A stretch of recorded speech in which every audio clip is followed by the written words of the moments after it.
예레미야 선지자는 바벨론 포로민들에게 편지를 통해서 미래와 희망을 선포해 주었습니다. 바벨론 포로 70년의 기간 동안 그 시간을 헛되이 낭비하지 말라고 가르쳤던 것이죠.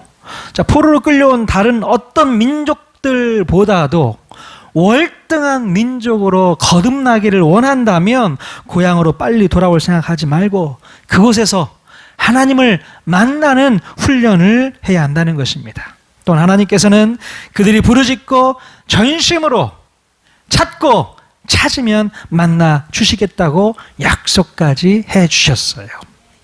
여러분, 우리가 하나님을 인격적으로 만나는 것이 우리에게는 밝은 미래와 희망이 된다는 것을 분명히 깨달아야 합니다. 먼저 내 자신이 하나님을 정말로 만나는 사건이 있어야만 그 흐름을 통해서 우리 자녀들에게까지도 전달될 수 있게 되는 것입니다. 그래서 예레미야 선지자는요, 바벨론 포로 기간이 재앙의 시간이 아니라 그들에게 미래와 희망을 주시기 위한 하나님의 특별한 섭리라고 그들을 설득하고 있었던 것입니다. 예레미야 32장 39절에서 40절까지 말씀 우리 같이 한 몫으로 읽어보기를 원합니다. 같이 읽겠습니다. 시작. 내가 그들에게 한 마음과 한 길을 지워 자기들과 자기 후손의 복을 위하여 항상 나를 경외하게 하고 내가 그들에게 복을 주기 위하여 그들을 떠나지 아니하리라 하는 영원한 언약을 그들에게 세우고 나를 경외함을 그들의 마음에 두어 나를 떠나지 않게 하고. 아멘. 하나님께서 남유다 백성들을 고통스럽게 하고 불편하게 하고 상처만을 주기 위해서 바벨론의 포로로 끌고 간 것이 아니었어요. 하나님의 마음은 바로 그들과 그들의 후손에게 복을 주시는 것이 목적이었습니다. 그들에게 진정한 복, 밝은 미래와 희망을 주시기 위해서 아픈 시간을 겪게 하셨다는 거예요. 그럼 마찬가지로 우리의 삶 속에서도 도무지 이해할 수 없는 고통의 시간이 찾아올 수 있습니다. 왜 나에게 이런 일이 찾아왔을까? 왜 내가 이런 일을 겪어야만 할까? 너무나도 고통스럽죠. 그러나 여러분, 이런 고통과 아픔과 상처는 하나님께서 우리에게 주시는 사인인 줄로 믿습니다. 이것이 무슨 사인일까요? 바로 하나님을 전심으로 찾고 만나야 할 시간이다. 그 사인인 것이죠. 하나님을 전심으로 찾고 만나라고 우리에게 힌트도 주시고 사인도 주신다는 것입니다. 우리가 충격적인 사건이라도 겪지 않으면 도무지 하나님을 스스로 찾지 않기 때문에 이런 방법을 써서라도 우리가 하나님을 찾게 만들고 부르짖게 만드신다는 거예요. 그것이 바로 우리가 살 길이고 복을 얻을 수 있는 비결이기 때문이라는 것입니다.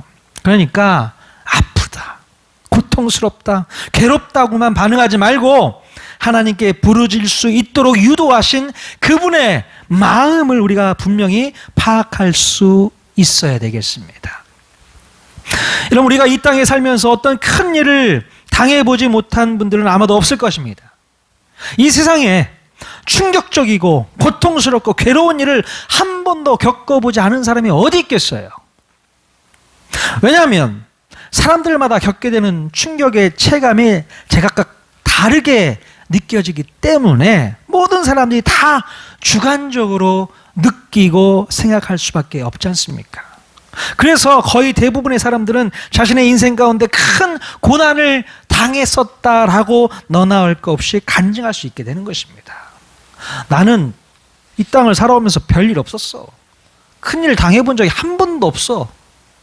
이렇게 말할 수 있는 사람이 얼마나 있겠어요. 다 마음 가운데 체감하는 게 다 다르잖아요. 그러니까 큰 일을 경험하든 작은 일을 경험하든 그 사람에게는 그게 그렇게 아픈 거잖아요. 그러니까 나도 이렇게 힘들고 어려운 시간을 살았었어 라고 말할 수 있는 것입니다. 여러분, 이 세상에 사연 없는 사람이 어디 있고 상처 없는 사람이 어디 있겠습니까? 사연도 많고 상처도 많고 고통도 많고 괴로움도 많은 인생을 우리가 살고 있습니다. 그러나 여러분, 객관적으로 따지고 보면 정말로 고통받고 정말로 괴로운 인생을 살았다고 말할 수 있는 사람들이 몇 명이나 될까? 여러분, 먼 과거로부터 현재 이르기까지 가장 객관적인 입장에 서서 볼 수 있는 분이 한 분 계세요. 누구실까요? 우리 하나님. 하나님 한 분은 객관적인 입장에서 우리의 인생들을 다 관찰하고 계신다는 것입니다. 자, 우리 하나님께서 힘들고 고통스럽다고 호소하는 요즘 우리들의 모습을 보면서 뭐라고 생각을 하실까? 뭐라고 생각하실까? 아마도 한마디로 엄살 좀 떨지 마. 그렇게 말씀하실 수 있다는 거예요. 엄살 좀 떨지 마. 너보다 더 힘들고 더 고통스럽고 더 아픈 인생들이 얼마나 많은 줄 알아? 우리 하나님이 그렇게 말씀하시는 거예요. 네가 지금 겪고 있는 고통은 고통이라고 말할 수 없어. 아픔이라고 말할 수 없어. 그건 상처가 아니야. 우리 하나님이 그렇게 말씀하실 수 있다는 것입니다. 제가 목회의 경험은 오래되지 않았어도 수백 가정들을 들여다볼 수 있었습니다. 자, 그런데 정말로 힘든 인생을 살고 있는 가정에 비하면 상대적으로 아무런 불편 없이 평안한 인생을 사시는 가정이 얼마나 많이 있는지 모릅니다. 많이 있어요. 자, 그런데 놀라운 사실은 객관적으로 아무런 문제가 없는 가정인데도 불구하고 누구보다도 힘들다, 아프다, 괴롭다, 고통스럽다 이런 마음으로 살고 있다는 사실입니다. 한마디로 번데기 앞에서 주름을 잡는 것이죠. 예를 들어 상상할 수 없는 고통을 느끼면서 오늘 내일 죽음을 앞둔 사람 앞에서 면도칼에 손가락 조금 베인 것을 가지고 죽을 것처럼 아프다고 호들갑을 떠는 사람들이 있다는 겁니다. 여러분, 누가 더 고통스럽겠어요? 누가 더 아프겠습니까? 우리가 그거 한번 생각해 봐야 돼요. 그러므로 우리는 함부로 입을 놀려서는 안 되는 거예요. 별거 아닌 일을 가지고 호들갑을 떨면서 걱정하고 근심하고 있으면 못 써요. 물론 개인마다 몸으로 느끼는 체감은 다 힘들고 다 어렵겠지만 우리들보다 더 힘들고 더 고통스럽게 사시는 분들을 생각한다면 불평이나 원망 대신에 감사한 마음을 가지고 사는 것이 꼭 필요한 줄로 믿습니다. 감사가 필요해요. 자, 그런데 여러분, 우리 하나님께서는 우리를 대하실 때에 정말 감사하게도 객관적인 수치와 기준을 가지고서 우리 각자를 대하시지 않는다는 겁니다. 손가락 조금 베인 것을 가지고 호들갑을 떨어도요, 그것에 일일이 반응하시고 대꾸해 주시는 분이 우리 하나님이세요. 뭘 그런 것을 가지고 엄살이야 이렇게 타박하지 않으시고요. 그것 때문에 힘들었지? 마음 아팠지? 괴로웠지? 자, 이렇게 우리 모두를 위로해 주시는 분이 우리 하나님인 줄로 믿습니다. 이렇게 우리 하나님께서는 우리를 인격 대 인격으로 상대해 주시는 분이시라는 거예요. 그렇기 때문에 우리 모든 사람들이 서로 각자가 다른 환경과 처지와 사연이 있어도 하나님을 전심으로 찾고 온 마음으로 부르짖으라고 말씀하고 있는 것입니다. 우리 각자가 고통의 깊이와 또 상처의 깊이는 다를지라도 그것을 계기로 우리가 주님을 전심으로 찾으면 모두 다 내가 만나주겠다 이렇게 말씀하고 있는 것이에요. 손가락 살짝 베인 것이 너무 아프게 느껴져서 그것 때문에 주님을 찾아도 만나주시고요. 오늘 내일 죽을 병에 걸려서 그것 때문에 주님을 찾아도 만나주실 것이고요. 돈 10만 원 정도 꿔주고 못 받은 것 때문에 원통하고 괴로워서 주님을 찾아도 만나주시고, 아니요, 돈 1,000만 원 꿔주고 못 받은 것 때문에 원통하고 괴로워서 주님을 찾아도 주님은 만나주신다는 것입니다. 어떠한 계기가 되었든지 그것 때문에라도 주님을 전심으로 찾고 부르짖으면 만나주실 줄로 믿습니다. 그렇기 때문에 별것 아닌 것 가지고도 주님을 만나는 사람이 있고요, 큰 일을 경험해야만 그때 비로소 주님을 만나는 사람도 있을 것입니다. 여러분, 하나님께서 인간을 창조하실 때 다 똑같은 감정을 느끼고 똑같이 통증을 느끼고 똑같이 아픔을 느끼도록 만들지 않으셨다는 거예요. 오히려 각자의 형편과 처지에서도 주님을 찾고 부르짖을 수 있도록 우리 각자에게 맞는 센서를 마련해 주셨다는 것입니다. 여러분들은 어떤 센서를 가지고 계십니까?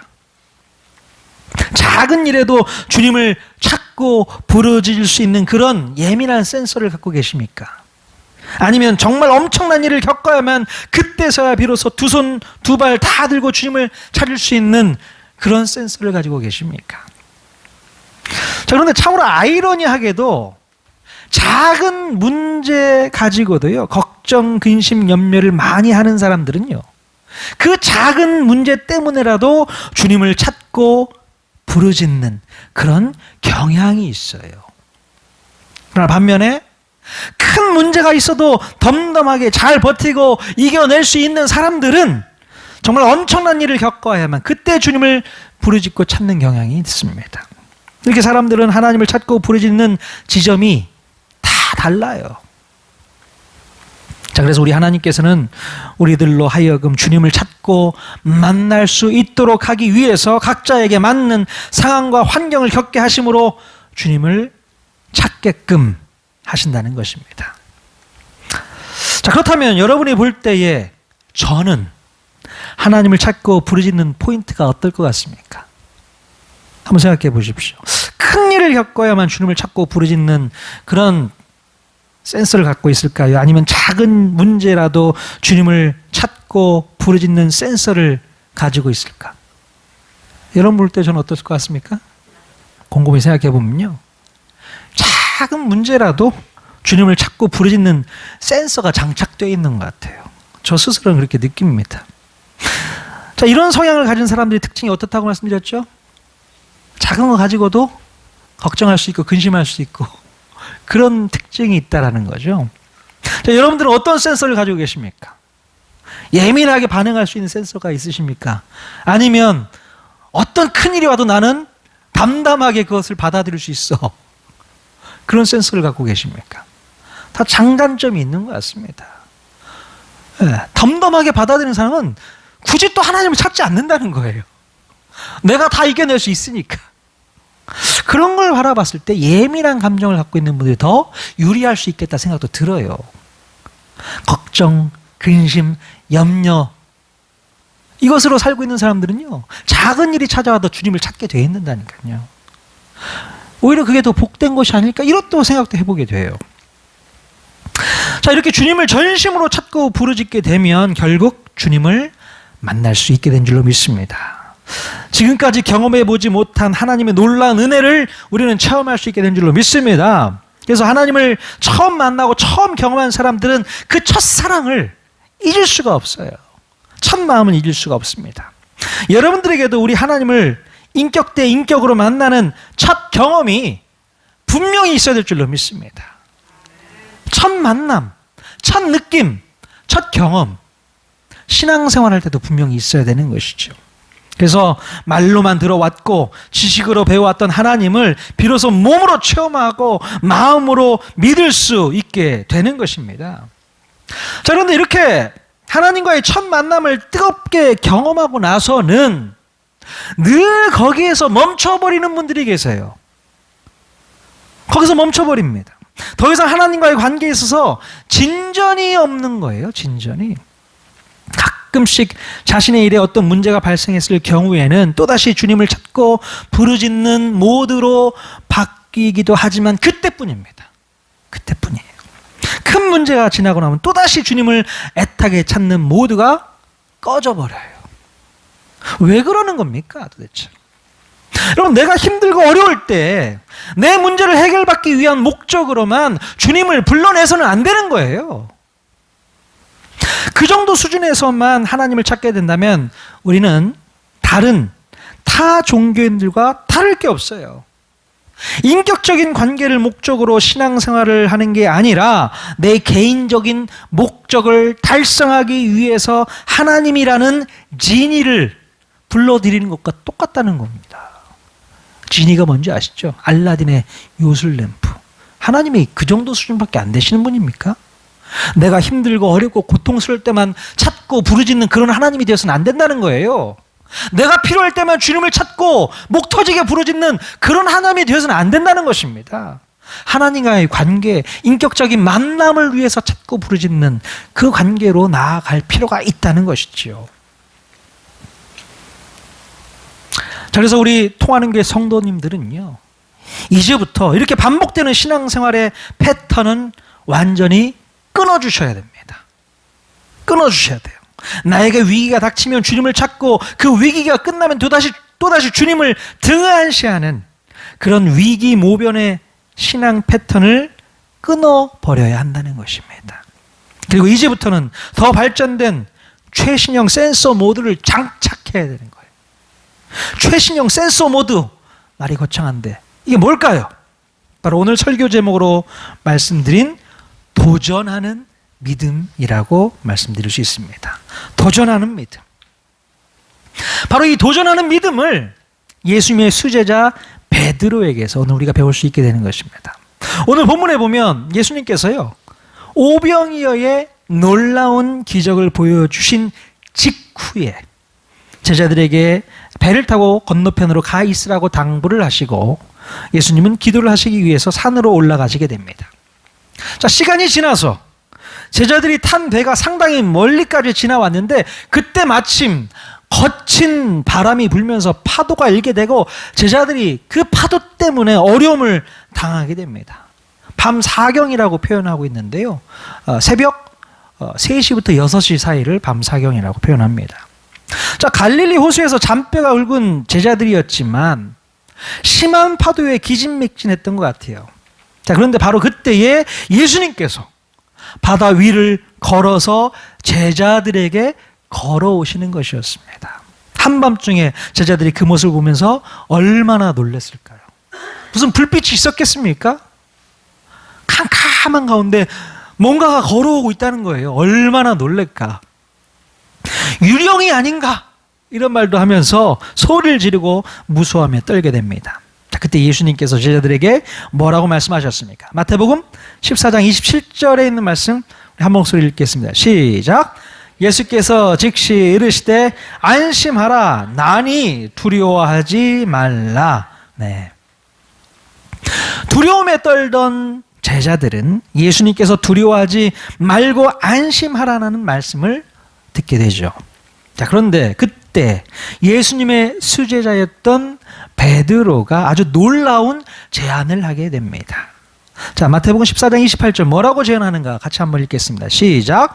베드로가 대답하여 이르되 주여, 만일 주님이시거든 나를 명하사 물 위로 오라 하소서 하니. 네. 베드로는 물 위를 걷고 계신 예수님을 보면서 자기에게 물 위로 오라 명해달라고 요청을 하게 됩니다. 그때 베드로는 왜 이런 말도 안 되는 그런 요청을 했을까? 이게 말도 안 되는 거 아니겠습니까? 아마도 베드로는요, 예수님에 대해서 이미 충격적인 경험을 했기 때문이 아닐까 싶어요. 왜냐하면 조금 전까지만 해도 예수님께서 물고기 2마리와 보리떡 5개로 5,000명을 배부르게 먹이셨던 기적을 나타내셨기 때문에 이 충격적인 사건을 직접 눈으로 목격한 베드로는 한 번 더 확인하고 싶었던 것 같아요.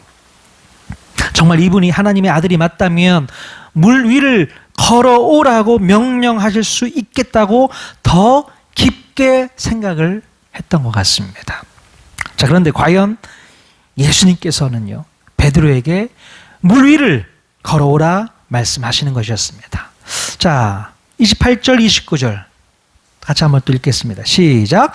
베드로가 대답하여 이르되 주여, 만일 주님이시거든 나를 명하사 물 위로 오라 하소서 하니 오라 하시니 베드로가 배에서 내려 물 위로 걸어서 예수께로 가되. 아멘. 자, 베드로는 주님의 명령에 순종해서 배에서 뛰어 내리게 됩니다. 그 다음에 물 위를 땅을 밟듯이 딛고 서서 한 발 한 발 옮기게 됩니다. 정말 놀라운 일이 이 베드로에게 일어나게 되었던 것이죠. 이게 정말 놀랍지 않습니까? 남일이라고 여러분 전혀 놀라지 않는 것 같은데 정말 놀라운 일이에요. 베드로가 물 위를 걸었다고요. 자, 그런데요, 바로 그때 베드로가 자기에게 몰아닥치는 높은 파도를 보았는지 바람을 보고 무서워하면서 결국 물에 빠지게 되는 거예요. 처음에는 잘 걸었어요. 와, 내가 걸을 수 있네? 내가 물을 걷고 있네? 몇 미터 정도 걸었을까요? 한 1, 2미터 정도 걸었을까? 예수님이 저기 계셨으면 한 중간 정도까지 걸었지 않았을까? 근데 바로 그 순간 높게 쳐오는 파도를 바라보면서 깜짝 놀라게 되면서 두려움이 엄습해오고 그때 바로 물에 빠져버리는 겁니다. 자, 베드로가 물에 빠지면서 구해달라고 소리치자 예수님께서는 손을 내밀어서 베드로를 건져내 주셨죠. 자, 마태복음 14장 31절에 뭐라고 하시는가 한번 또 읽어보겠습니다. 시작. 예수께서 즉시 손을 내밀어 그를 붙잡으시며 이르시되 믿음이 작은 자여 왜 의심하였느냐 하시고. 네. 자, 예수님께서는 베드로를 건져내시면서 뭐라고 말씀하셨습니까? 믿음이 작은 자여 왜 의심하였느냐? 왜 의심하였느냐? 예수님께서는 물 위를 걸었던 베드로에게 믿음이 작다라고 말씀하시면서 왜 의심했냐고 말씀을 덧붙이시게 됩니다. 그럼 저는 이 부분을 읽으면서 제 머릿속에 영상으로 떠올려 보게 되는데요. 예수님께서 지금 어떤 모습과 어떤 표정으로 베드로에게 말씀을 하셨을까? 한번 상상해 보십시오. 베드로야, 너 왜 이렇게 믿음이 없어? 그리고 왜 나를 의심했어? 이렇게 꾸중을 하시는 투로 말씀을 하셨을까요? 제 생각에는요, 이럴 것 같습니다. 지금 예수님께서 베드로의 그 믿음 없음을 꾸중하셨던 것이 아니라 오히려 웃으시면서 꺼내신 말씀이 아닐까 싶어요. 웃으면서 껄껄껄껄 웃으면서 베드로의 행동을 대견하게 생각하지 않을까 싶습니다. 야, 베드로야, 너 이렇게 믿음이 없었어. 왜 이렇게 의심했니? 웃으면서요. 어쩌면 지금 예수님의 마음은 물 위를 한번 걸어보고 싶다고 요청하는 베드로의 그 도전 정신에 박수 쳐주고 싶었는지 모릅니다. 야, 너 대단한 믿음 가졌구나. 물 위를 걷겠다고 하는 마음을 어떻게 그런 생각을 할 수 있어? 그거예요. 베드로의 마음 가운데 생겼던 바로 이 도전 정신. 정말로 저분이 하나님의 아들이시라면 나를 물 위에서 걷게 하실 수 있을 거야. 바로 이 베드로의 이 도전 정신은 진정으로 주님을 알고 싶고 배우고 싶고 경험하고 싶어하는 마음이 아니었을까? 그런 생각을 해보게 돼요. 단순히 위기를 모면하기 위해서 주님을 찾고 부르짖고 매달리는 그런 수준이 아닌 것입니다. 우리가 베드로에게서 배워야 할 모습 중에 하나가 바로 주님을 더 배우고 싶다는 겁니다. 더 알고 싶다는 거예요. 더 주님을 만나고 싶어하는 그 베드로의 열정, 그 갈망, 그것을 우리가 배워야 됩니다. 우리 마음 가운데서도 그런 베드로의 모습이 나타나야 되는 것이죠. 자, 그런데요, 이런 베드로와 같이 도전하는 믿음이 우리에게서 쉽게 나오지 않는다는 게 문제입니다. 이런 믿음이 없어요. 왜 그럴까요? 왜 우리에게 도전하는 믿음이 쉽게 작동되지 않는 것일까요? 자, 그것은 바로 우리가 익숙한 것에 너무나도 길들여 있기 때문에 그렇습니다. 익숙한 것에 너무나도 길들여져 있어요. 그냥 익숙하고 평안하고 안전하고 아무런 고민 없이 사는 게 좋은 겁니다. 그래서 우리는 새로운 일에 도전을 하거나 위험하다고 생각한 일에는 손도 대지 않습니다. 결코 베드로처럼 파도가 넘실대는 바다 한가운데로 예수님과 함께 걸어보겠다고 뛰어들 용기가 나지를 않는다는 겁니다. 여러분 같았으면 베드로처럼 미친 척하고라도 물 위로 뛰어들 수 있겠습니까? 여러분 어떠세요? 은용 씨 같으면 베드로처럼 주님 저도 물 위를 걷고 싶습니다. 그렇게 한번 도전해 볼 수 있겠어요? 나랑 같은 과인 것 같아. 저 같으면 절대로 물 위를 걸어보겠다는 생각조차도 못할 것 같아요. 그냥 다른 제자들처럼 안전한 배 안에 머물러 있기를 택했을지 모릅니다. 아무리 여보라고 하지만 어떻게 그 높은 파도가 치는 물 위로 선뜻 몸을 던질 수 있겠습니까? 절대로 저 같으면, 민정 씨 같으면 못하죠. 못합니다. 자, 그런데 여러분, 예수님께서 베드로에게 하셨던 말씀을 기억하시죠? 뭐라고 말씀하셨습니까? 믿음이 적은 사람아 왜 의심하느냐? 여러분, 오히려 이 말씀은 베드로 보고 들으라고 했던 말씀이 아니라는 거예요. 잘 생각해 보십시오. 베드로 들으라고 했던 말씀이 아니라 배 안에서 안전을 누리고 있었던 다른 제자들에게 했던 말씀이 아닐까 싶습니다. 믿음이 없었던 다른 제자들은 위험을 감수하면서라도 예수님을 경험하고 예수님을 체험하고 싶은 마음은 도무지 없었기 때문에 우리 예수님께서 이런 말씀을 하셨던 것 같아요. 너희들은 베드로처럼 왜 도전하지 못하는 거야? 한번 도전해 봐야지. 그러니까 예수님께서는 물 위를 걷다가 물에 빠져버린 베드로보다는 오히려 물 위를 걷겠다고 생각조차도 못하고 있는 제자들을 꾸중하시는 거예요. 예수님에 대해서 좀 더 깊이 있게 경험하고 싶고 예수님을 더 닮아가고 싶고 예수님의 모습을 흉내내고 싶어하는 그런 욕심을 너희들은 왜 갖지를 못하느냐, 그 얘기를 하는 것입니다. 언제까지 자기가 힘들고 어려울 때만 찾고 부르짖는 그런 수준에서만 머물러 있을래? 그 얘기예요. 우리 주님이 원하시는 모습이 바로 이런 것입니다. 네가 힘들고 어려울 때만 나 찾지 말고 네가 정말 나를 만나고 싶고 나와 교제하고 싶고 나를 닮아가고 싶은 그런 열정으로, 그런 열망으로 나를 찾고 나를 부르짖어야지. 그게 필요하다는 얘기를 하고 있는 것입니다. 그럼 보통 우리들의 문제는 익숙한 것들과 결별하는 것을 무척 힘들어한다는 것입니다. 익숙한 것들로부터 결별하기가 너무 어려워요.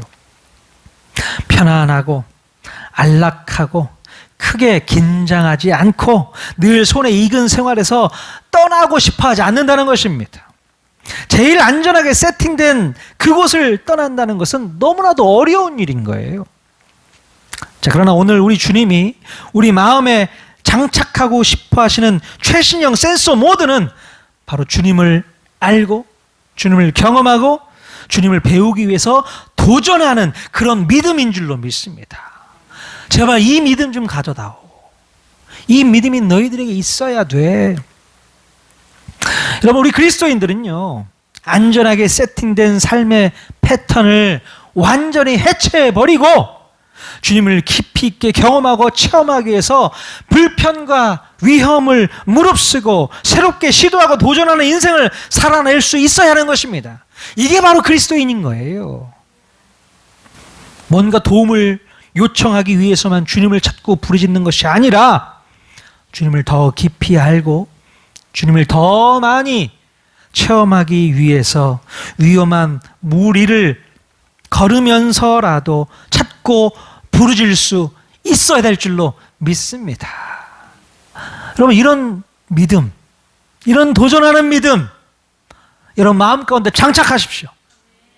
아멘. 우리 통하는 교회 개척한 지가 2년 반 정도 되어 가는데요.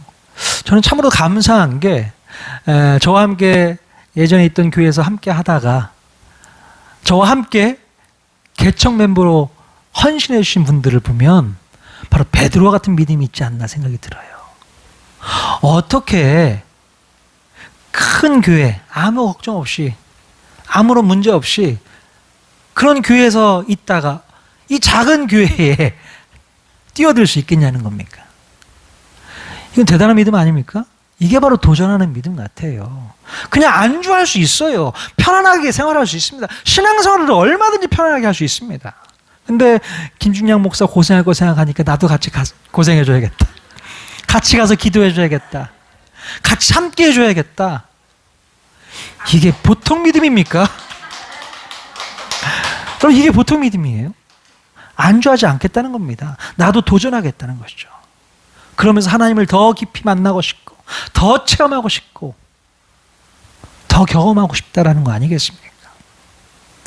대단한 믿음을 갖고 있는 분들입니다. 여러분들은. 아멘. 아멘. 근데 더 대단하신 분들이 있으시죠? 얼마 되지 않아서 또 선교 간다고 하던 일 다 때려치우고 짐 싸들고 선교지 가신 분들을 보면 참 대단하신 것 같아요. 이분들은 습관적으로 안주하는 것을 원치 않는 것 같습니다. 아주 습관적이야. 편안한 삶을 싫어하시는 건 아닐 텐데 도전하는 거죠. 하나님이 기뻐하는 삶이 뭔가를 아는 겁니다. 우리의 삶은 늘 안전빵, 이게 최고다. 늘 하던 대로, 습관대로, 그게 편하잖아요. 그게 좋으니까 거기서 움직이려고 하질 않습니다. 어떻게 자리를 옮겨요? 어떻게 교회를 옮깁니까? 어떻게 직장을 그만둡니까? 그런데 하나님을 향해서 도전하는 것, 그 도전하는 믿음이 장착이 되었기에 이제 더 하나님을 깊이 있게 경험할 수 있게 되는 것입니다. 시시하게 하나님 이것 좀 해주세요, 이거 고쳐주세요, 이거 만져주세요. 그러니까 위기 모면의 신앙에서 완전히 벗어나신 분들인 거예요. 그게 중요한 게 아니라 하나님을 더 깊이 있게 만나고 경험하는 것에 헌신되어지는 것, 그것이 오늘 우리에게 필요한 줄로 믿습니다. 하나님께서 우리 마음 가운데 싹 넣어주고 싶은 마음이 바로 그런 마음인 것 같습니다. 이게 바로 최신형 센서 모드입니다. 나를 찾을 때는 그런 것 갖고 찾지 말고 정말 나를 만나고 싶어서, 나를 체험하고 싶어서, 나를 경험하고 싶어서 부르짖고 찾을 때 그때 내가 또 만나줄게. 그때 만나는 건 좀 다를 걸 느낌이? 우리 주님이 그렇게 말씀하고 있는 것입니다. 반복적인 패턴 여러분 끊으셔야 됩니다. 힘들고 어려울 때만 주님 찾고 그 일 지나가면 다시 등 돌리고 등한시하고 또 힘들어지면 주님 또 두 손 높이 들고 찾고, 언제까지 그런 반복된 생활을 하겠습니까? 물론 그것을 통해서라도 하나님을 찾으면 너무 감사하겠고요. 그러나 신앙생활을 꽤 하셨던 분들은 그 패턴을 끊으십시오. 끊고 다른 모드로 여러분 하나님 앞에 나아가실 수 있기를 바랍니다. 도전하는 것으로 나아가십시오. 시도하십시오. 평탄하고 안전하고 안주하는 삶을 여러분 끊어내실 수 있기를 바랍니다. 우리 통하는 교회 여러 성도님들은요, 안전하게 세팅된 곳에서 안주하며 사는 것 저는 원치 않습니다. 안주하지 마십시오. 더 불편하고 더 어렵고 더 긴장이 되는 일이라고 하더라도 새롭게 도전해 보시고 그 속에서 역사하신 하나님을 경험하실 수 있기를 바랍니다. 새로운 도전이 필요한 거예요. 우리 통하는 교회는요, 평화롭게 안주하는 교회가 되지 않기를 원합니다. 아무 일도 없어. 그냥 평화로워. 안전한 배 같아. 우리 주님이 그걸 원치 않는다고요. 오히려 교회의 모든 일이 익숙해질 수 있어요. 그게 습관화될 수 있습니다. 그러나 그 습관에서 떠나와야 되는 겁니다. 바뀌어야 돼요. 도전하셔야 됩니다. 새로운 일들을 믿음으로 도전하고 기도하면서 하나님을 찾고 부르짖을 때에 그때 하나님께서는 우리를 만나 주신다는 것입니다. 아멘. 그런 식으로 주님을 만나는 멋진 성도들이 다 되어야 될 줄로 믿습니다. 아멘. 우리 통하는 교회가 이제 2년 반 지났지만 더 새로운 것들, 더 주님이 기뻐하시는 일들, 비록 그것이 힘들고 어렵고 고통스럽고 지저분한 일이라 할지라도 주님이 원하신다면 한번 도전해 보는 것이죠. 한번 해보는 겁니다. 저같이 예민한 센서를 갖고 있는 사람도 도전해 보는 거예요. 비록 위험이 있을 거다, 어려움이 있을 거다, 편안하지는 않을 거다, 고통이 있을 거다 알지만, 알아도 그곳에 주님이 계시다면 무리를 뛰어들었던 베드로처럼 한번 뛰어보는 거죠. 배가 안전하진 않습니다.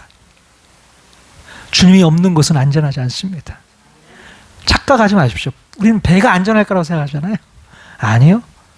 오히려 저기 주님이 계시면 그곳이 더 안전한 곳이죠. 베드로는 좋은 선택을 했던 것 같습니다. 할렐루야. 저와 여러분들은 베드로가 가졌던 이 도전하는 믿음으로 통하는 그런 교회 성도님이 다 되신 줄로 믿습니다. 그 믿음으로 승리하십시오. 아멘.